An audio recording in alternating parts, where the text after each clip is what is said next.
হাসিনা ও জয়ের বিরুদ্ধে যুক্তরাষ্ট্রে $300 মিলিয়ন পাচারের প্রমাণ পেয়েছে এফবিআই।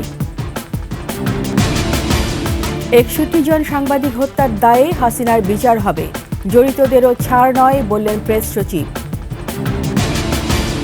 5 মাসেও উদ্ধার হয়নি লুট হওয়া সব অস্ত্র, গুলি ব্যবহার হচ্ছে বিভিন্ন অপরাধে।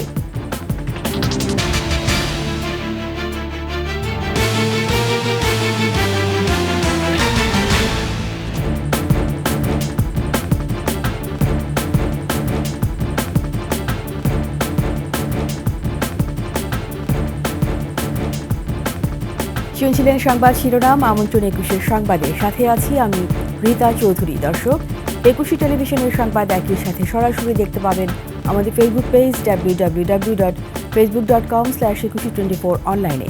সাবস্ক্রাইব করতে পারেন www.youtube.com/@21tv চ্যানেলে।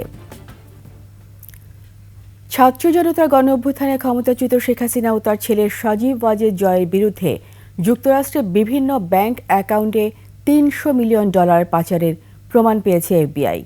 এর আগে গত 9 সেপ্টেম্বর এফবিআইয়ের একটি প্রতিনিধি দল দুদকের মানি লন্ডারিং অ্যান্ড লিগ্যাল ইউনিটের মহাপরিচালক সহ সংশ্লিষ্ট কর্মকর্তাদের সঙ্গে বৈঠক করেন।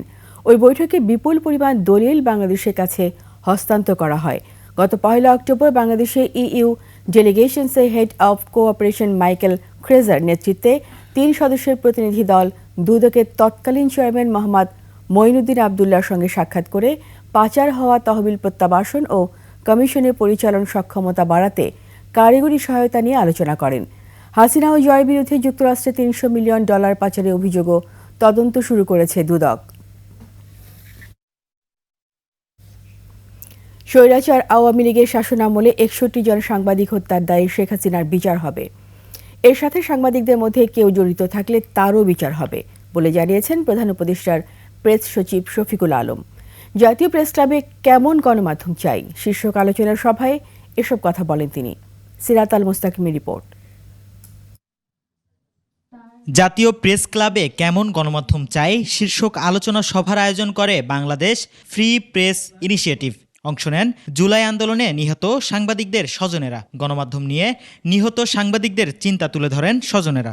যে নৃশংসভাবে আমার সন্তানকে হত্যা করেছে, আমার সন্তান যারা আরও সাংবাদিক মারা গিয়েছেন, আহত হয়েছেন, তারা তো সংবাদই সংগ্রহ করতে গিয়েছে, তাদেরকে এই নৃশংসভাবে না মারলেও পারত। এরকম নিরাপত্তাহীনতা কি থাকলে কি গণমাধ্যম কর্মীরা কাজ করতে পারবে? সংবাদ প্রচার করার কারণে, বস্তুনিষ্ঠ সংবাদ প্রচার কারণে আসতো তাদের উপরে নির্যাতন, নিপীড়ন, এমনকি বহু সাংবাদিককে প্রাণে মেরেও তাদেরকে শেষ করে দিয়েছে। আলোচনায় অংশ নিয়ে প্রধান উপদেষ্টার প্রেস সচিব বলেন, সাংবাদিকদের কম বেতন দেওয়া হয়। এ বিষয়ে কার্যকর উদ্যোগ নিতে ব্যর্থ হয়েছেন ইউনিয়ন নেতারাও। গণমাধ্যম মালিকেরা শত শত কোটি টাকা কামালেও সাংবাদিকদের বেতন দিতে চান না তারা। অনেক ওনারা দেখবেন যে খুব বড় বড় কথা বলছেন, উনি এইটা করছেন ওইটা হচ্ছে, অথচ ওই টিভি স্টেশনে যার মালিক হয়তো $500 মিলিয়ন মালিক, সে ওই টিভি স্টেশনের মালিকই তার মাগুরা প্রতিনিধি, লক্ষ্মীপুর প্রতিনিধি বা যশোর প্রতিনিধি বা নোয়াখালী প্রতিনিধিকে কিচ্ছু দিচ্ছেন না, 2000 টাকা দিচ্ছেন বা একটা কার্ড ধরায় দিচ্ছেন, এই তুমি এটা কইরা খাও, বেতনই দিচ্ছেন না। এক্সপ্লয়টেশনের তো একটা সীমা আছে, এই প্রত্যেকটা লোকের মুখ উন্মোচন করা উচিত। ঝুঁকিপূর্ণ পরিস্থিতিতে কাজ করতে বেশিরভাগ সাংবাদিককে সুরক্ষা সরঞ্জাম দেওয়া হয় না, তাই সাংবাদিক মৃত্যুর দায় মালিকদেরও আছে বলে মন্তব্য করেন শফিকুল আলম। আজকে যে পিও মারা গেল বা হাসান মেহেদি মারা গেল, সেটার জন্য যেমন খুনি হাসিনা দায়ী, কিছুটা হইলেও ব্লেম কিন্তু আছে যারা সংবাদপত্র বা যারা টিভি স্টেশন বা নিউজ ওয়েবসাইট চালান তাদের ওনারদের। তারা কি আমাদেরকে, আমরা যারা জার্নালিজম করি, আমাদেরকে কি সেফটি ইকুইপমেন্ট আমাদেরকে দিচ্ছেন? আমরা যে একটা বড় হ্যাজার্ডাস একটা প্রোটেস্ট করছি, তারা কি আমাদের এই প্রোটেস্টের জন্য যেই ইকুইপমেন্ট লাগে, যে কোনো সময় একটা ঢিল এসে পড়তে পারে, একটা ঢিলে একজন মারা যেতে পারেন, আমরা কি সেটার প্রোটেকশনের জন্য প্রোটেক্টিভ কোনো হেলমেট পাচ্ছি? যে কোনো সময় একটা গুলি এসে আমার বুকে লাগতে পারে, আমি কি একটা বুলেট প্রুফ ভেস্ট পাচ্ছি? এগুলো তো বেসিক মিনিমাম জিনিস। বাইরে এটা ছাড়া আপনাকে জার্নালিজম করতেই দেয় না। আর এটা ছাড়া যদি মারা যায় তাহলে সেক্ষেত্রে মালিককে প্রসিকিউট করে যে না তুমি এটা সিস্টেমেটিক্যালি ফেইলুর করেছো, তো তাকে তখন সে কেস খেয়ে যায়। জার্নালিজম তো এত ইজি না। আমরা যেই জার্নালিজমটা যেটা আমাদেরকে যেভাবে এক্সপ্লয়েট করা হচ্ছে, এটা তো আনপ্রেসিডেন্টেড। সাংবাদিকদের অধিকার ঠিক করার এখনই সময়। রাজনৈতিক দল ক্ষমতায় এলে তাদের পক্ষে সাংবাদিকদের একটি গোষ্ঠী চাটুকারিতা শুরু করে বলে মন্তব্য করেন প্রেস সচিব। আসসালামু আলাইকুম। সিরাত আল মুস্তাকিম, 21 টেলিভিশন, ঢাকা। আসলে 4 মাস পার হলেও এখনও উদ্ধার হয়নি পুলিশ সহ আইনশৃঙ্খলা রক্ষাকারী বাহিনীর লুট হওয়া অস্ত্র ও গোলাবারুদ। আর এসব অস্ত্র দিয়ে চলছে হত্যাসহ বিভিন্ন গুরুতর অপরাধ। পুলিশ বলছে লুট হওয়া অস্ত্র ও গোলাবারুদের 40% এখনও উদ্ধার করা সম্ভব হয়নি। আর অপরাধ বিশেষজ্ঞদের মতে সব অস্ত্র উদ্ধার না হওয়ায় অজানা আশঙ্কায় ভুগছে সাধারণ মানুষ। দীপু শিকদারের রিপোর্ট, ক্যামেরায় ছিলেন মামুন মোল্লা। চট্টগ্রামে ছিনতাইকারী ধরতে অভিযানে গিয়ে 2টি রিভলভার ও 16 রাউন্ড গুলি উদ্ধার করে পুলিশ 25 ডিসেম্বর। উদ্ধারের পর জানা যায় ওই অস্ত্র 5ই আগস্ট হাসিনা সরকার পতন ঘিরে চট্টগ্রামের পাহাড়তলী থানা থেকে লুট হওয়া। 5ই আগস্ট অস্ত্র লুটপাট হয়, তখন এই লুটপাট হইতে পারে। এর আগে গত 30 নভেম্বর ঢাকা মাওয়া এক্সপ্রেসওয়েতে মেলে শাহিদা নামে এক তরুণীর মরদেহ। পরে পুলিশ জানায় রাজধানীর ওয়ারি থানা থেকে লুট করা অস্ত্র দিয়ে তার প্রেমিক তাকে হত্যা করে। পরে তার প্রেমিক তন্ময়কে অস্ত্রসহ গ্রেফতার করা হয়। চলতি বছর 5ই আগস্ট হাসিনা সরকারের পতনের দিন এবং পরের কয়েকদিন দেশের থানা ফাঁড়িতে আক্রমণ হয়। এসব স্থাপনায় আগুন দেওয়ার পাশাপাশি পুলিশের অস্ত্র ও গোলাবারুদ লুট হয়ে যায়। দেশের বিভিন্ন থানা থেকে লুট করা ওইসব আগ্নেয়াস্ত্র নিয়ে কেউ কেউ ভিডিও করেন, ছবিও তোলেন। পরিস্থিতি স্বাভাবিক হতে শুরু করলে অভিযানে নেমে লুট হওয়া অস্ত্র উদ্ধার করে যৌথ বাহিনী। তবে এখনও প্রায় 1400 অস্ত্র উদ্ধার করা সম্ভব হয়নি। পুলিশের যে সকল গোলাবারুদ সমূহ লুণ্ঠিত হয়েছিল তার 60% অর্থাৎ 60% গোলাবারুদ কিন্তু ইতিমধ্যে উদ্ধার করা হয়েছে। 4 সেপ্টেম্বর থেকে কিন্তু অস্ত্র উদ্ধারে কিন্তু একটি যৌথ অভিযান পরিচালিত হচ্ছে এবং প্রতিদিনই কিন্তু অস্ত্র উদ্ধার হচ্ছে।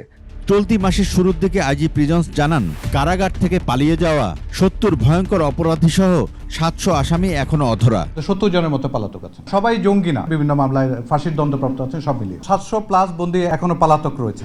দেশের থানাগুলোতে ধীরে ধীরে বাড়ছে পুলিশের কাজের পরিধি, তারপরও বাড়ছে অপরাধ।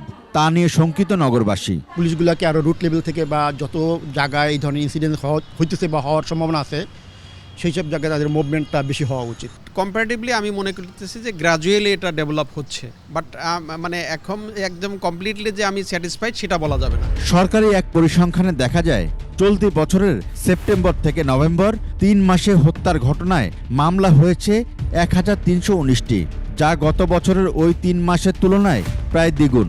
গত বছরের সেপ্টেম্বর থেকে নভেম্বর 3 মাসে হত্যা মামলা হয়েছে 723টি। অপরাধ বিশেষজ্ঞরা বলছেন অপরাধী গোষ্ঠীর কাছে রয়েছে লুট হওয়া অস্ত্রগুলো। বিভিন্ন পেশাদারী অপরাধ চক্র যারা রয়েছে তাদের হাতে এই অস্ত্রগুলো আছে। চক্রবদ্ধভাবে তারা অপরাধ করে এই ধরনের ব্যক্তি তারা। এখন এই ধরনের ব্যক্তিদের হাতে অস্ত্র থাকা মানে হলে এটি তো সাধারণ মানুষের বিরুদ্ধে ব্যবহার হবে। গুপ্ত হত্যা হচ্ছে, সেখানে এই ধরনের অস্ত্র ব্যবহৃত হচ্ছে কিনা সেটিও কিন্তু খতিয়ে দেখা প্রয়োজন। আইন শৃঙ্খলা রক্ষাকারী বাহিনীর অস্ত্র উদ্ধারে আরও সক্রিয় হওয়া উচিত বলে মনে করেন পুলিশের এই সাবেক কর্মকর্তা। পুলিশ এখনও স্বাভাবিকভাবে কাজকর্ম শুরু করতে পেরেছে বা করছে বলে আমরা নাগরিক হিসেবে আশ্বস্ত হতে পারছি না। একটা সময়সীমা বেঁধে দিয়ে সাধারণ ক্ষমা ঘোষণা করা। পাশাপাশি অনেকেই জানে যে এই অস্ত্রটা লুট হওয়ার পরে এই অস্ত্রটা অমুক জায়গায় লুকানো আছে, এইরকম যদি সংবাদ আমাদেরকে দেয় তাদেরকে আমরা রাষ্ট্রীয়ভাবে একটা স্বীকৃতি বা সম্মাননা একটা দিব।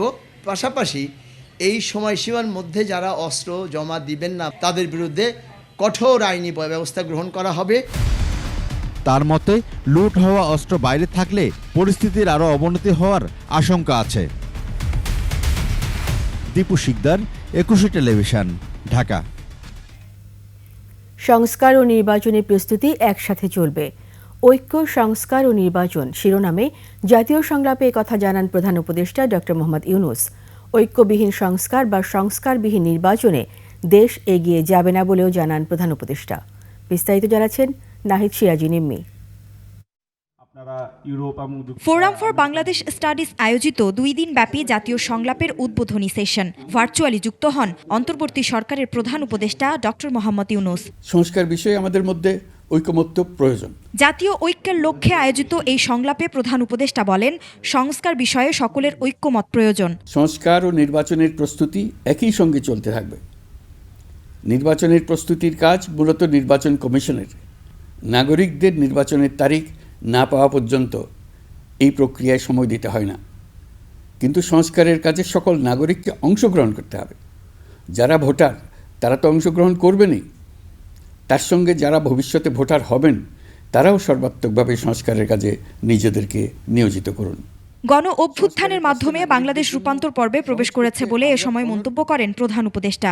গণ অভ্যুত্থানের মাধ্যমে আমরা বাংলাদেশের রূপান্তর পর্বে প্রবেশ করার অধিকার অর্জন করেছি। এই রূপান্তর দ্রুত সফলভাবে কার্যকর করার জন্য আমাদেরকে সকল শক্তি নিয়োজিত করার জন্য প্রতিজ্ঞাবদ্ধ থাকতে হবে। পেছনে ফেরার কোনো সুযোগ আমাদের নেই। ন্যায়ভিত্তিক সমাজ নির্মাণ ছাড়া জুলাইয়ের শহীদদের আত্মদান অর্থবহ হতে পারে না উল্লেখ করে ডক্টর মোহাম্মদ ইউনূস বলেন, পেছনে ফেরার কোনো সুযোগ নেই। এই সুযোগ কিছুতেই হাতছাড়া হতে দেব না। আমরা একতাবদ্ধভাবে এই সুযোগের প্রতিটি মুহূর্ত সর্বোত্তম কাজে লাগাবো। নাহিদ সিরাজি নিম্মি, 21 টেলিভিশন, ঢাকা। সচিবালয়ে আগুনের কারণ উদ্ঘাটনে কাজ শুরু করেছে তদন্ত দল। ঘটনাস্থল পরিদর্শন শেষে আনুষ্ঠানিকভাবে কাজ শুরু করেছেন তারা। আগুনের ঘটনার নাশকতা কিনা তদন্ত শেষে জানা যাবে বলে জানিয়েছে কমিটি। মফিউর রহমানের রিপোর্ট। বুধবার গভীর রাতে সচিবালয়ে লাগা আগুন নিয়ে শুরু থেকেই আলোচনা, এটি দুর্ঘটনা নাকি নাশকতা। এমন প্রশ্নের মধ্যেই আগুনের ঘটনায় বৃহস্পতিবার প্রথমে 7 সদস্যের তদন্ত কমিটি গঠন করা হয়। পরে উপদেষ্টা পরিষদের বৈঠকের পর সেই কমিটি বাতিল করে 8 সদস্যের উচ্চ পর্যায়ে তদন্ত দল গঠন করে সরকার। স্বরাষ্ট্র মন্ত্রণালয়ের সিনিয়র সচিবের নেতৃত্বে এই কমিটি শুক্রবার আনুষ্ঠানিকভাবে কাজ শুরু করে। সকালে সচিবালয়ে দুর্ঘটনাস্থল পরিদর্শন করেন তদন্ত কমিটির সদস্যরা। সেখানে বৈঠক করেন তারা। পরে ফায়ার সার্ভিসের মহাপরিচালক জানান, আগুনে পোড়া বিভিন্ন কক্ষ পরিদর্শন করেছেন তারা। আমাদের তদন্তের কাজ শুরু হয়েছে। আমাদের আজকে বসেছিলাম, তদন্ত শেষ হলে আপনারা বাকিটা হয়তো জানানো যাবে, বাট এখন তদন্তের কাজ চলছে। এরই মধ্যে ঘটনাস্থল থেকে আলামত সংগ্রহ করেছে সিআইডির crime scene unit. Mofiur Rahman, 21 television, Dhaka. এবার আভিভা ফিন্যান্স লিমিটেড বাণিজ্য সংবাদ।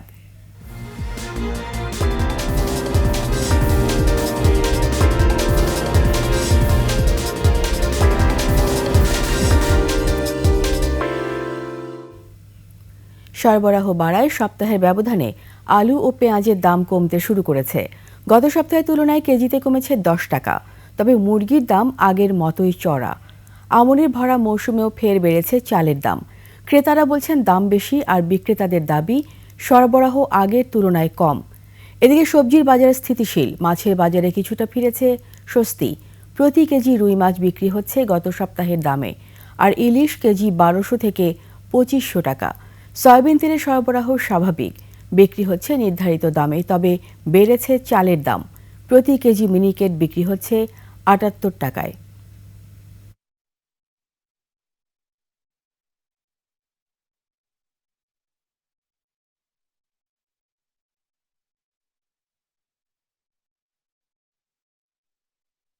এর সাথে শেষ করছি 21 সংবাদ। যাবার আগে সংবাদ শিরোনামগুলো আরও একবার।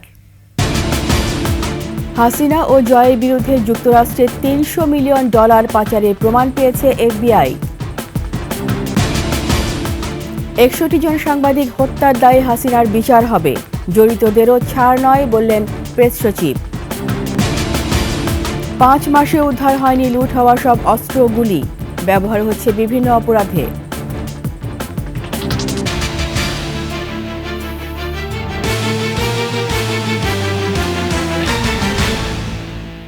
সবশেষ সংবাদ জানতে ডায়াল করুন 2021 নম্বরে, আর ভিজিট করুন 21-tv.com এই ওয়েবসাইটে। ফেসবুকে ভিজিট করতে পারেন www.facebook.com/2124 অনলাইনে। সাবস্ক্রাইব করতে পারেন www.youtube.com/@একুশে টিভি চ্যানেলে। এতক্ষণ সঙ্গে থাকার জন্য সবাইকে ধন্যবাদ। পরবর্তী সংবাদ রাত 11টায় দেখার আমন্ত্রণ রইল। একুশের সাথেই থাকুন।